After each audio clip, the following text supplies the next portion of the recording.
सबसे पहले मैं आप लोग का क्या करता हूँ, करंट अफेयर्स आज का बता देता हूँ, ठीक है। फिर उसके बाद करंट अफेयर्स के बाद जो भी हमारा टॉपिक है लॉजिकल रीजनिंग का, वो हम लोग करवा लेंगे। और मैं बार बार चीजों को बोलता हूँ कि करंट अफेयर्स आप लोग डेली बेसिस पे थोड़ा थोड़ा आप लोग पढ़ते रहो, ध्यान दिया करोगे तो चीजें हैबिट में बैठ जाएगी। और एक बार हैबिट में बैठ जाएगा ना, तो करंट अफेयर जरूरी नहीं कि मैं ही डेली आप लोग को बताऊंगा पढ़ाऊंगा, आप लोग को जहां से मिले वहां से कर सकते हो। क्योंकि हम लोग भी इंसान हैं, डेली बेसिस पे वर्क रहता है हम लोग का, कभी हो पाता है कभी नहीं हो पाता है। तो आप लोग को जहाँ से चांस मिले ना वहां से करंट अफेयर्स पढ़ लिया करो, ऐसा जरूरी नहीं कि मैं ही पढ़ाऊंगा तो होगा, ठीक है। तो देखो सबसे ज्यादा इंपॉर्टेंट यहाँ पे निकल के आ रहा है एक करंट अफेयर्स है। भारत ने नौसेना एंटी शिप मिसाइल का सफल परीक्षण किया है, ठीक है ना। एंटी शिप मिसाइल, ठीक है, ये ध्यान रखना है यहाँ पे। India successfully test fire novel anti ship missile.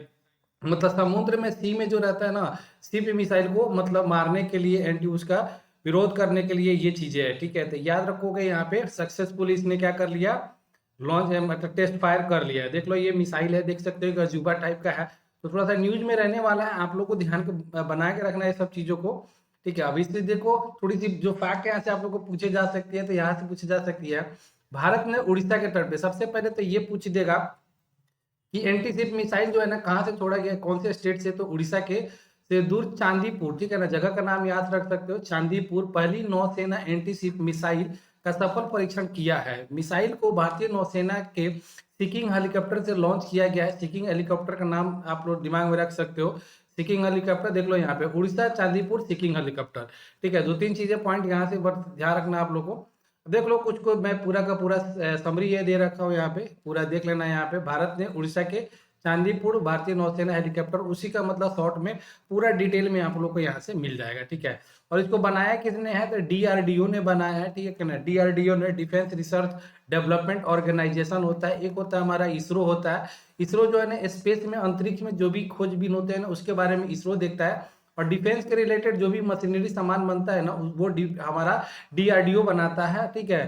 तो डीआरडीओ का जो स्थापना हुआ था 1958 में हुआ था। ये सब भी चीजें ध्यान रखना आप लोग। इसका हेडक्वार्टर जो रहेगा आपका दिल्ली में मिल जाएगा, ठीक है। तो ये सब चीजें पॉइंट आप लोग को याद रखा करो, कभी भी एग्जाम में आके फंस सकते हैं आप लोग के। तो वहां से कहोगे सर ने तो बताया ही नहीं था, ठीक है। अब देखो यहाँ पे स्टेट बैंक के बारे में बता रहे, एसबीआई। एसबीआई ने भारत के वित्त वर्ष 2025 के जीडीपी, ठीक है ना, जीडीपी मतलब क्या होता है, ग्रॉस डोमेस्टिक प्रोडक्ट होता है, ठीक है। आप लोग इसके बारे में, अब देखो इसके बारे में मैं यहाँ पे चिट्ठा खोल लूंगा तो करंट अफेयर्स रह जाएगा। तो ये सब चीजें डेली बेसिस पे यूज होने वाली है, इसको आप लोग एक बार पढ़ लो अच्छे से, दिमाग में रखा करो। कोई बोले जीडीपी तो आपके दिमाग में घुस जाना चाहिए एकदम। ग्रॉस डोमेस्टिक प्रोडक्ट जो होता है, क्या होता है कि पूरे साल में कोई भी कंट्री के अंदर जितना भी प्रोडक्शन होता है ना, उसी को हम लोग क्या बोलते हैं, जीडीपी बोलते हैं। तो ये सब चीजों को घटा दिया है, पहले देखो 6.3 कर दिया है। एसबीआई ने भारत के वित्त वर्ष 2025 के जीडीपी विकास अनुमान को घटाकर कितना कर दिया है, 6.3 कर दिया है। अब इसके बारे में जो न्यूज है यहाँ पे देख लो आप लोग को। 20 वर्ष 2024-25 में भारत की आर्थिक वृद्धि धीमी होने की उम्मीद है, मतलब जो ज्यादा था वो धीमी हो जाएगी। भारतीय स्टेट बैंक जीडीपी विकास अनुमान को संशोधित कर 6.3 कर दिया, मतलब अभी घटा दिया है। पहले एसबीआई ने बोला था कि 6.6 रहने वाला है, बट अभी इसने क्या कर दिया, 6.3 कर दिया है, ठीक है। जबकि देख लो यहाँ पे अनुमान से कम, पिछले साल तो इंडिया का जो जीडीपी ना वो 8.2% था, बट इस बार का देखो कितना रहता है। एसबीआई ने बोला है 6.6 रहेगा, अभी बोल दिया 6.3 रहेगा। फाइनली जब लास्ट खत्म होगा तो आप लोग को पता होगा कि कितना रहने वाला है, ठीक है। तो ये चीजें ध्यान में रखा करो, ये कोई दिक्कत नहीं है। पिछले साल का जीडीपी आप लोग ध्यान में दिमाग में रख सकते हो, ये 8.2%।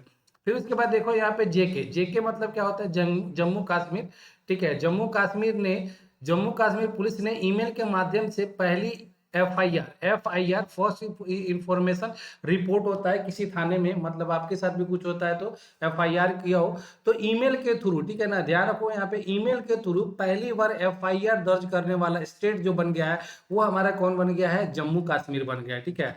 तो आप लोग ध्यान रखना है यहाँ पे डिजिटल पुलिस की ओर एक कदम आगे है, मतलब ऐसा डिजिटल रहेगा। क्या होता है ना कि मान लो कि कहीं पे बहुत सारी चीजें हैं कि मतलब कहने के लिए, जैसे आपके एरिया में थाने में अगर किसी घर गांव में किसी के ऊपर कोई अत्याचार हुआ तो वो थाने में जाता है, तो वहां पे लोग एफआईआर नहीं लिखते हैं।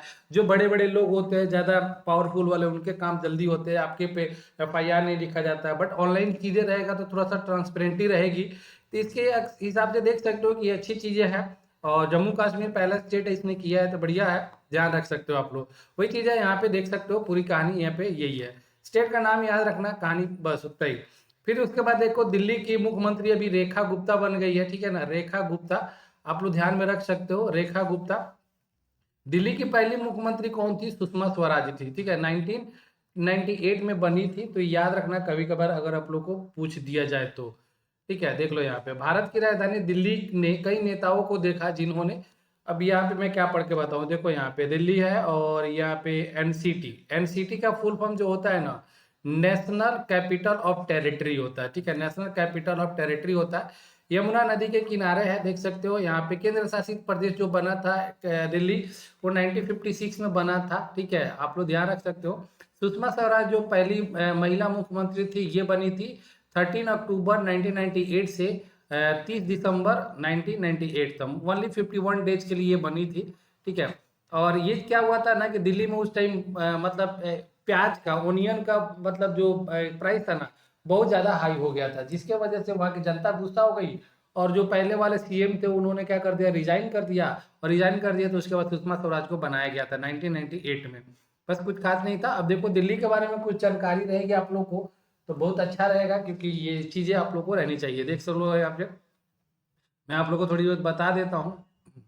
अब देख सबसे पहले तो देखो दिल्ली में घूमने के लिए जो बहुत सारी जगह है, देखो हुमायूं टॉम जो बोलते हैं ना, हुमायूं टॉम, कुतुब मीनार है, जमा मस्जिद है, रेड फोर्ट है, लोहरी गेट है, इंडिया गेट है, ठीक है, दिगंबर जैन मंदिर है, ठीक है। ये सब चीजें आप लोग देख सकते हो। मतलब कुछ चीजें आप लोग ध्यान, कभी कभी यही उठा के आपको पूछ देता है कि आप लोग कुतुब मीनार कहाँ, हुमायूं टॉम कहाँ है, तो ये सब चीजें आप लोग को दिमाग में घूमते रहेगा तो अच्छा रहेगा, ठीक है। देख लो तो इंडिया में और नॉर्थ इंडिया में आता है, आप लोग को पता है कि इस साइड में मान लो कि भारत का मैप बनाते हो ऐसा, तो यहाँ पे आप लोग को यहाँ के आसपास में दिल्ली मिलेगा जो नॉर्थ साइड में आता है आप लोग को, ठीक है।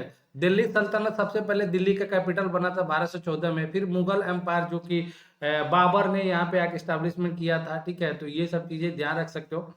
फिर देखो यहाँ पे 22 दिसंबर 1911 को जो मतलब ये है ब्रिटिश गवर्नमेंट थी ना, ये कोलकाता से क्या कर दिया था, कोलकाता से कैपिटल शिफ्ट कर दिया था न्यू दिल्ली, दिल्ली की शिफ्ट कर दिए थे कब, 12 दिसंबर 1911 को, ठीक है। न्यू दिल्ली कैपिटल कब बना देख लो यहाँ पे, new Delhi capital Republic of India 26 जनवरी 1950 को।